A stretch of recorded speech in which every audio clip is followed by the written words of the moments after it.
తెలుగు ప్రజావాణి ప్రేక్షకులకి స్వాగతం. అందరికీ జై శ్రీరామ్. ఇవాళ వీడియోలో మనం ప్రముఖ తీర్థరాజమైన పృథూదక తీర్థం గురించి తెలుసుకుందాం. పృథూదక తీర్థం ఏమిటి? తీర్థం ఎక్కడ ఉన్నది? ఎలా వెళ్ళాలి? ఈ తీర్థం యొక్క కథ ఏమిటి? ఏ నది యొక్క స్వరూపం ఈ తీర్థం? అలాగే ఈ తీర్థం దగ్గర ఎటువంటి పనులు చేస్తే పుణ్యం వస్తుంది అనేది ఈ వీడియోలో తెలుసుకునే ప్రయత్నం చేద్దాం. పృథూదక తీర్థం. ఈ తీర్థం పెహోవా అనే ఒక గ్రామంలో ఉన్నది. గ్రామం పేరు మళ్ళీ చెప్తున్నాను, పెహోవా. ఈ పెహోవా అనే గ్రామం కురుక్షేత్రం నుంచి, హర్యానా రాష్ట్రంలో ఉన్న కురుక్షేత్రం దగ్గర నుంచి 22 కిలోమీటర్ల దూరంలో ఉన్నది. కురుక్షేత్రం నుంచి 22 కిలోమీటర్ల దూరంలో పెహోవా అనే గ్రామం ఉన్నది. ఆ గ్రామంలో పృథూదక తీర్థం అని ఎవరిని అడిగినా కూడా చెప్తారు. ఈ తీర్థం అనేది ఆ ఊరిలో ఉన్నది.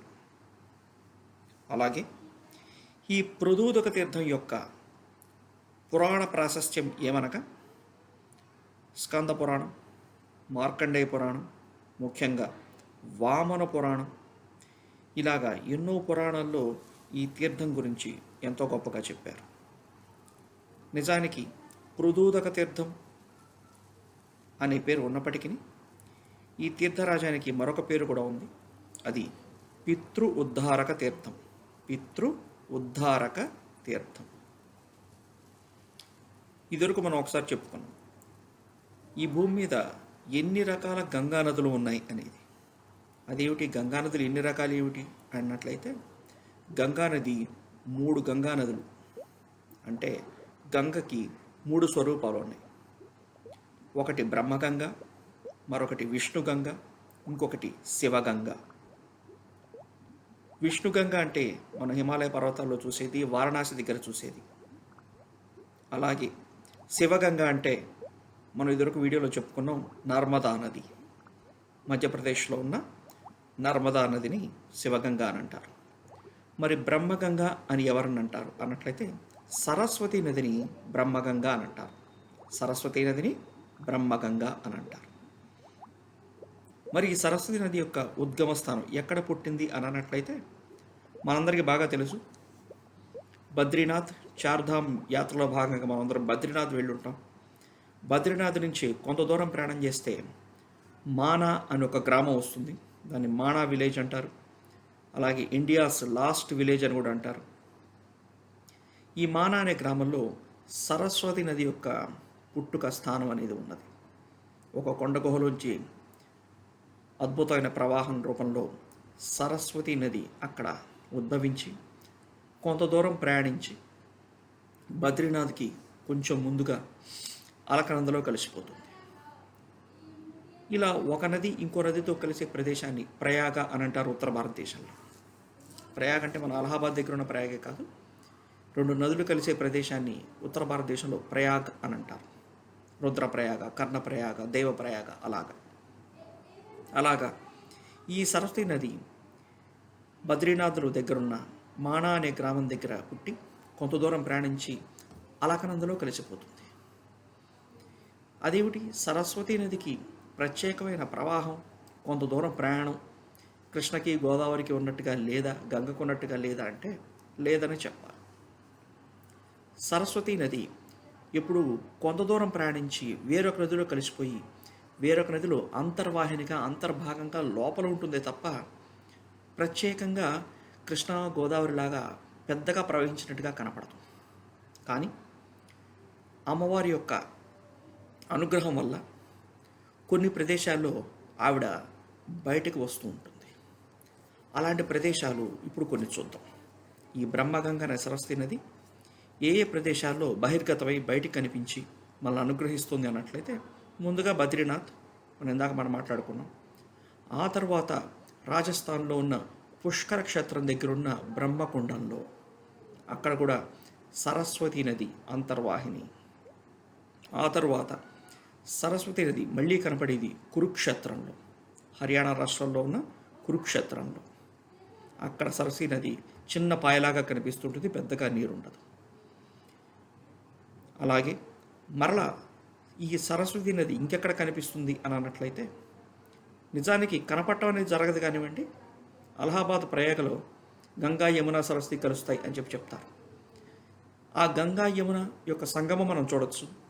మరి ఆ నదుల్లో సరస్వతి నది కూడా కలుస్తుంది అనేది ఎలాగ అనుభవించవచ్చు అని అన్నట్లయితే, గంగా యమున ఏ ప్రదేశంలో అయితే వచ్చి కలుస్తాయో ఆ ప్రదేశంలో పడవేసుకొని కొంత దూరం వెళ్ళి ఆ నదుల యొక్క నీటి లోపలికి కొంచెం చీకన లోపలికి పెట్టినట్లయితే ఇంకొక ప్రవాహం మీకు ఖచ్చితంగా తగులుతుంది. ఈ నదులు కలవటమే కాకుండా ఇంకొక నది వచ్చి అందులో కలుస్తున్నట్టుగా ఒక ప్రవాహం మీ చేతికి తప్పకుండా తగులుతుంది. ఇది కొందరు అనుభవించారు కూడా. ఇలాగా సరస్వతీ నది ప్రయాగలో కనిపిస్తుంది. ఆ తర్వాత మరలా ఎక్కడ సరస్వతీ నది కనిపిస్తుంది అని అన్నట్లయితే, మన ప్రముఖ పుణ్యక్షేత్రమైన శ్రీ వెంకటేశ్వర ఆలయమైన తిరుమలలో పుష్కరిణిలో కనిపిస్తుంది. తిరుమల శ్రీ వెంకటేశ్వర స్వామి ఆలయం పక్కన ఉన్న పుష్కరిణి ఏదైతే ఉందో ఆ పుష్కరిలో ఉన్న జలంలో సరస్వతీ నది ప్రముఖమైన స్థానాన్ని వహిస్తుంది. అంటే స్వామి పుష్కరంలో స్నానం చేస్తే సరస్వతీ నదిలో స్నానం చేసినట్టుగా భావించడమే కాదు, నిజం కూడా. మరలా ఈ సరస్వతీ నది ఇంకెక్కడ కనిపిస్తుంది అని అన్నట్లయితే, మన తెలుగు రాష్ట్రంలో ఉన్న ప్రముఖ పుణ్యక్షేత్రం శ్రీశైలంలో స్వామివారి ఆలయానికి పక్కనే ఒక చిన్న కొండ ఉన్నది. దాన్ని సరస్వతి కుండం అని కూడా అంటుంటారు. ఆ కుండంలో ఉన్న నీటిలో సరస్వతీ నది అంతర్వాహిని. అక్కడ ప్రత్యేకంగా బోర్డు కూడా పెట్టారు. అలాగే ఇంకా సరస్వతీ నది ఇంకెక్కడ ఉన్నది అని అన్నట్లయితే, శ్రీశైలంలోనే ఆలయం బయటకు వచ్చిన తర్వాత, ఆలయం నుంచి బయటకు వచ్చేప్పుడు ఎడం పక్క కంచి కామకోటి వారి ఆశ్రమం ఉన్నది. వారి పీఠం, మఠం అక్కడ ఉన్నాయి. ఆ పీఠం లోపల ఒక బావి ఉన్నది. ఆ బావి నీటి లోపల అడుగున సరస్వతీ నది యొక్క ప్రవాహం ఉన్నది. అంటే ఆ బావిలో ఉన్న నీరు సరస్వతీ నదితో సమానం అని. ఇది ఎవరు చెప్పారు అన్నట్లయితే, మనందరూ పూజించదగ్గ ప్రాతస్మరణీయులు, పూజ్యులు కంచి పరమాచార్యులు వారు చెప్పారు. మరలా ఈ సరస్వతీ నది ఇంకెక్కడ ఉన్నది అని అన్నట్లయితే, ఇదిగో ఇప్పుడు మనం తెలుసుకోబోయే పృథూదక తీర్థంలో అంతర్వాహినే కాదు, ఈ తీర్థంలో సరస్వతీ నదే ఉంటుంది. ఇది సరస్వతీ నది యొక్క ప్రదేశాలు. మరి పృథూదక తీర్థం యొక్క ప్రాముఖ్యత పురాణాల్లో చెప్పబడిందని అన్నారు. బాగానే ఉంది. మరి ఏమిటి ఆ ప్రాముఖ్యత, ఏమిటి తీర్థరాజు యొక్క గొప్పతనం అన్నట్లయితే, ఇందాక చెప్పినట్టుగా ఈ తీర్థంలో సరస్వతీ నది కలిసి ఉంటుంది. సరస్వతి అమ్మవారి స్వరూపం ఈ తీర్థం. ఈ తీర్థం ఒడ్డున శ్రీకృష్ణుల వారు ఒకసారి మహాభారత యుద్ధానికి ముందుగా పాండవులు తీసుకొచ్చి వారందరి చేత కూడా వారి పితృదేవతలకి పిండ ప్రదానాలు అవి చేయించి పితృదేవతల యొక్క ఆశీర్వచనాన్ని ఇప్పించారట. శ్రీకృష్ణుల వారు పాండవుల్ని ఈ ప్రదేశానికి తీసుకొచ్చి పిండ ప్రదానాలు చేయించి పితృదేవతల ఆశీర్వచనాలు ఇప్పించి అప్పుడు వాళ్ళు మహాభారత యుద్ధానికి తీసుకువెళ్ళారట. అలాగే మహాభారత యుద్ధం అయిపోయిన తర్వాత కూడా శ్రీకృష్ణుల వారు పాండవులు ఇక్కడికి తీసుకొచ్చి ఈ ప్రదేశంలో వాళ్ళ చేత పిండ ప్రదానాలు, తర్పణాలు ఇప్పించారట చనిపోయిన వాళ్ళందరికీ కూడా. అంత గొప్ప ప్రదేశం. ఒక ప్రదేశానికి శ్రీకృష్ణ భగవానులు వచ్చారు అంటేనే అర్థం చేసుకోవాలి అది ఎంత గొప్ప ప్రదేశమో. అసలు ఆయన అడుగుపెట్టిన ప్రతిదీ గొప్ప ప్రదేశమే. అలాగే పాండవులు పిండ ప్రదానాలు చేసిన ప్రదేశం, అలాగే సరస్వతీ నది ఉన్న ప్రదేశం, అలాగే ఇక్కడ సరస్వతి అమ్మవారి యొక్క ఆలయం, ఆ అద్భుతమైన ఆలయం కూడా ఉన్నది. సరస్వతి అమ్మవారి శక్తి పూర్తిగా గొప్పగా ఉన్న ప్రదేశం ఈ పృథూదక తీర్థం. ఈ పృథూదక తీర్థంలో ముఖ్యంగా చేయవలసిన పనులు ఏమిటి అని అన్నట్లయితే, ముందుగా సరస్వతి అమ్మవారి ఆరాధన, అమ్మవారి దర్శనం. ఆ తర్వాత ప్రముఖంగా చెప్పుకోదగ్గది ఈ తీర్థం పక్కన చేసే పిండ ప్రదానాలు, అంటే పితృ కార్యక్రమాలు. చనిపోయిన వారికి శ్రాద్ధం అది పెడుతుంటారు చూసారా, శ్రాద్ధం అంటారు. శ్రద్ధతో చేసేది శ్రాద్ధం. ఆ శ్రాద్ధ కార్యక్రమాలకి ఈ ప్రదేశం చాలా చాలా అనువైనది, ముఖ్యమైనది. అసలు ఈ ప్రదేశంలో చేసే పిండ ప్రదానాలు కానీ, అంటే పితృ కార్యక్రమాలు అవన్నీ కానీ గయతో సమానం. 3 గయల్లో పెట్టినట్టు, ప్రయాగలో పెట్టినట్టు, బ్రహ్మ కపాలంలో పెట్టినట్టు. అంత గొప్ప ప్రదేశం ఇది. ఈ తీర్థం ఒడ్డునే కొందరు పండితులు ఉండి ఈ పితృ కార్యక్రమాలన్నీ చేయిస్తూ ఉంటారు. ఇందా చెప్పినట్టుగా 3 గయలతో సమానం ఈ ప్రదేశం. అలాగే ఇక్కడ పిండ ప్రదానం చేసే విధానం కూడా చాలా విచిత్రంగా ఉంటుంది. విచిత్రం అంటే కొత్తగా ఉంటుంది. పితృదేవతలందరినీ కూడా మండపారాధన పద్ధతిలో, అంటే మనం వ్రతాలు అవి చేసుకున్నప్పుడు తెల్లటి వస్త్రం పరిచి దాని మీద బియ్యం పోసి ఆకులు పెట్టి ఖర్జూరపకాయలు వక్కలు పెట్టి దేవతలు ఆహ్వానించి మండపారాధన చేస్తూ ఉంటాం. నవగ్రహాలది ఆధారించి ఆవాహన చేసి ఆ విధంగా ఇక్కడ పితృదేవతలందరికీ కూడా మండపారాధన పద్ధతిలో వాళ్ళందరిని ఆవాహన చేసి వాళ్ళందరికీ కూడా పిండ ప్రదానాలు అవి చేస్తుంటారు. అలాగే ఈ ప్రదేశంలో ప్రేతశిల అని ఒక శిల ఉన్నది. ఈ పిండ ప్రదానాలను చేసిన వాళ్ళందరి చేత ఈ ప్రేతశిలకి సరస్వతీ నది నీళ్లతో అభిషేకం చేయిస్తారు. ఈ పృథూదక తీర్థంలో ఉన్న జలంతో, సరస్వతీ నది అంతర్వాహినిగా ఉన్న ఈ తీర్థం యొక్క జలంతో ఈ ప్రేతశిలకి అభిషేకం చేయిస్తూ ఉంటారు. ఇదంతా సరే అండి, మీరేదో పిండ ప్రదానాలు అంటున్నారు, ఏమిటి ప్రాముఖ్యత? పిండ ప్రదానం అసలు ఎందుకు చేయాలి? బాగా గుర్తుపెట్టుకోండి. పరమశివుల వారికి అభిషేకం, వెంకటేశ్వర వారి కళ్యాణం, అమ్మవారి కుంకుమ పూజ మీరు కాకపోతే ఇంకొకరు ఎవరైనా చేస్తారు. వాళ్ళకి సేవలు అనేవి ఎవరైనా చేస్తారు. కానీ మన ఇళ్లల్లో ఎవరైతే చనిపోయి ఉన్నారో, పెద్దవాళ్ళు చనిపోయి ఉన్నారో, లేక అకాల మరణం పొంది ఉన్నారు, వాళ్ళందరికీ కూడా చనిపోయిన తర్వాత కూడా వాళ్ళ యొక్క జీవితం అనేది ఉంటుంది. జీవితం అంటే వాళ్ళకి శరీరం ఉండకపోవచ్చు, ఆత్మలు అనేవి ఉంటాయి.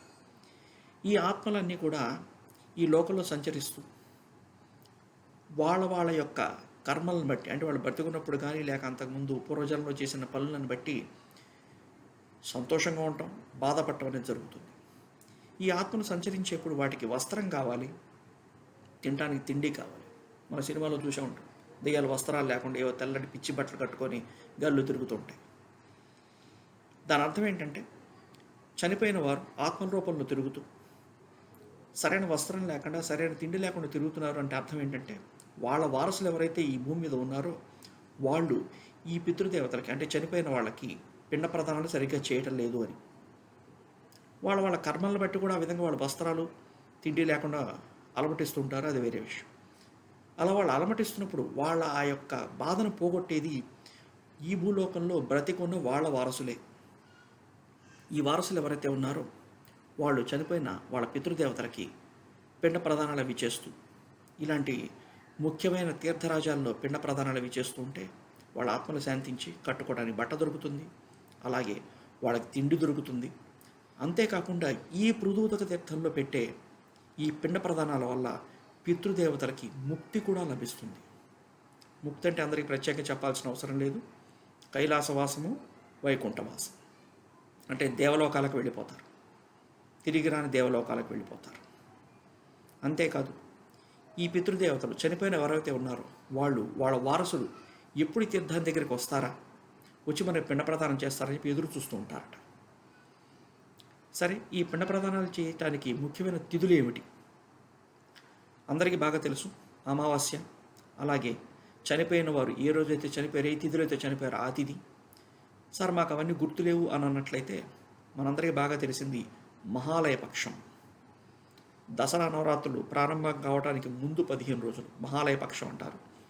ఈ 15 రోజుల్లో ఈ ఏదో ఒక రోజున, లేక ముఖ్యంగా అమావాస్య రోజున ఈ తీర్థరాజం దగ్గర పిండ ప్రదానం చేస్తే పితృదేవతలు తరిస్తారు, ముక్తి పొందుతారు. అంతేకాదు పితృదేవతలు ఈ తీర్థరాజంలో ఎవరైతే వాళ్ళకి పిండ ప్రదానాలు పెడతారో వాళ్ళ యొక్క వంశాలన్నీ బాగుండాలని, అలాగే వాళ్ళ పిల్లలు బాగా చదువులు రావాలని, మంచి వృద్ధిలోకి రావాలని చెప్పి దీవించి వెళతారట. పితృదేవతల దీవెనలు అనేవి చాలా శక్తివంతమైనవి. అవి అందరూ పొందాలని చెప్పి కోరుకుందాం. మరి కోరుకోగానే సరిపోదు, దానికోసం మనం ఏం చేయాలి అన్నట్లయితే ఇదిగో బతుకున్న వాళ్ళందరం కూడా, చనిపోయిన వాళ్ళందరికీ కూడా ఇదిగో ఈ తీర్థరాజం దగ్గరకు వచ్చి పిండ ప్రదానాలు అవి చేస్తే మంచిది. అలాగే ఇక్కడ ప్రేతశిలాభిషేకం గురించి మనం మాట్లాడుకున్నాం. ఇందాక చెప్పినట్టుగా చనిపోయిన వారు ఆత్మల రూపంలో ఉంటారు. వారందరూ కూడా ఈ ప్రేత శిలల్ని ఆవహించి ఉంటారు. ఈ శిలకు అభిషేకం చేయటం వల్ల వాళ్ళు శుభ్రం చేయబడతారు. వాళ్ళ శరీరం మీద మలినాలు తొలగిపోతాయి. ఆ తర్వాత మీరు పిండ ప్రదానాలు చేస్తూ వాళ్ళకి వస్త్రం ఇస్తారు. అలాగే వాళ్ళకి తిండి పెడతారు. అంటే స్నానం చేయించి శుభ్రం చేసి బట్టలు కట్టి వాళ్ళకి భోజనం పెట్టి వాళ్ళ యొక్క ఆశీస్సులు మనం కోరుకుంటున్నాం. బ్రతుకున్నప్పుడు చేసామో లేదో తెలియదు, కానీ చనిపోయిన తర్వాత మాత్రం ఖచ్చితంగా చేయాలి. చాలామంది చెప్తుంటారు, అంటే నేను బ్రహ్మకపాలంలో పెట్టేశాను, ఇక మళ్ళీ మా పితృదేవతలకి ఎక్కడా పిండ ప్రదానం చేయక్కర్లేదు, నేను ప్రయాగలో పెట్టేశాను, లేక పుష్కరాల్లో పెట్టేశాను, ఇంకా చేయాల్సిన అవసరం లేదని చెప్పారు అని అంటుంటారు. కానీ అది చాలా పెద్ద తప్పు. పితృదేవత కార్యక్రమాలు అంటే తద్దినాలు, శ్రాద్ధాలు, పిండ ప్రదానాలు, తర్పణాలు ఇవన్నీ కూడా కర్తవ్యములు, బ్రతికున్నంతకాలం చేయాల్సిందే. అలాగే ఈ సాంప్రదాయాన్ని మన తర్వాత తరాలకు కూడా క్లియర్గా ఎక్స్ప్లెయిన్ చేసి చెప్పాలి. వాటి విలువ తెలియజెప్పాలి. ఒక మాటలో చెప్పాలంటే రేపు మనం పోయాక మనం పిండ ప్రదానాలు పెట్టేవాళ్ళు లేకపోతే మనం ఆత్మలో అయి అలవటించాల్సి వస్తుంది. కాబట్టి ఈ కల్చర్ అనే దాన్ని ముందుకు తీసుకువెళ్ళే బాధ్యత ఇప్పటి తరానికి ఉంది. తర్వాత తరం వాళ్ళు దీని విలువ తెలుసుకొని పాటించే బాధ్యత వాళ్ళకుంది. అలాగే ఈ పృథూదక తీర్థం ఎలా వెళ్ళాలనేది ఇందాక మనం చూసాం. కురుక్షేత్రం నుంచి 22 కిలోమీటర్లు ప్రయాణం చేస్తే పెహోవా అనే గ్రామం వస్తుంది. ఆ ఊళ్ళో వాళ్ళు అడిగినా చెప్తారు. అక్కడి నుంచి మనం ప్రయాణం చేసి ఈ తీర్థానికి చేరుకోవచ్చు. పృథూదక తీర్థం పేరు బాగా గుర్తుపెట్టుకోండి, పృథూదక తీర్థం. అలాగే ఈ ప్రదేశానికి వెళ్ళడానికి అనువైన వాహనం ఏమిటి అని అన్నట్లయితే కారులో వెళ్ళచ్చు. అలాగే కురుక్షేత్రంలో ఆటోలో అప్ అండ్ డౌన్ మాట్లాడుకొని వెళ్ళవచ్చు. అలాగే ఇక్కడ పిండ ప్రదానాలు చేసే విధానాలు 3 రకాలు ఉంటాయి. అధమం, మధ్యమం, ఉత్తమం అని. అధమం అంటే ఒక 2,000 రూపాయలు తీసుకుంటారు. మధ్యమం అనేది ఒక 3 నుంచి 4,000 రూపాయలు. ఉత్తమం అనేది ఒక 5,000 నుంచి 6,000 రూపాయలు. మీ శక్తిని బట్టి ఈ మూడిట్లో ఏదో ఒకటి మీరు ఎన్నుకొని కార్యక్రమాలు చేయించుకోవచ్చు. అలాగే ఈ నదిలో అనగా ఈ తీర్థంలో స్నానం చేసే అవకాశం ఉందా అన్నట్లయితే స్నానం చేసే అవకాశం కూడా ఉన్నది. కాకపోతే ఏంటంటే ప్రస్తుతం మనుషులం కదా, వెళ్ళిన వాళ్ళు ఊరికే ఉండరు, ఆ ప్రదేశాన్ని చాలా ఖరాబ్ చేసి వస్తారు. బాగా గుర్తుపెట్టుకోండి, తీర్థాలకి నదులకి స్నానానికి వెళ్ళినప్పుడు మనం అక్కడికి వెళ్ళబోయి ముందుగా ఇంట్లో స్నానం చేసి వెళ్ళాలి. అంతేగాని అక్కడికి వెళ్ళి షాంపూలు సబ్బులు అవి తీసుకుని అక్కడ రుద్దటం కాదు మన దరిద్రపు శరీరాలు. ముందుగానే స్నానం చేసి వెళ్ళండి. తీర్థంలో కానీ నదిలో కానీ దిగిన తర్వాత స్నానం ఎలా చేయాలనేది ఒక పద్ధతి ఉన్నది. దైవ ప్రార్థన చేసి నదికి నమస్కరించి ముందుగా కాళ్ళు పెట్టడం కాదు, ముందుగా కొంచెం వంగి ఆ నదిలో నీళ్ళని తీసుకొని మన నెత్తిని చిలకరించుకొని నదికి నమస్కారం చేసి ఆ తర్వాత కాళ్ళు పెట్టి దిగాలి. చాలామంది నది దగ్గరికి వెళ్ళగానే ముందు కాళ్ళు పెట్టి దిగుతూ ఉంటారు. మూర్ఖత్వం, తప్పది. కాబట్టి ఆ నదిలోకి దిగిన తర్వాత మీలాంటి వాళ్ళు అక్కడ స్నానం చేయడానికి చాలామంది నిలబడి ఉంటారు. అక్కడ కూర్చొని మీరు జలకాలు ఆడాల్సిన అవసరం లేదు. వేగంగా 3 మునకలు వేసి భగవద్ నమస్కారం చేసుకొని గాయత్రి మంత్రం జపం చేసుకొని లేక సూర్యభగవాన్ నమస్కారం చేసుకొని ఆ తీర్థరాజానికి నమస్కారం చేసుకొని 2 నిమిషాలు బయటకు వచ్చేయండి. బయటకు వచ్చిన తర్వాత ఆ ఒడ్డును కూర్చొని ఇదివరకు చెప్పినట్టుగా ఒక వీడియో మేము ఆల్రెడీ చెప్పాం.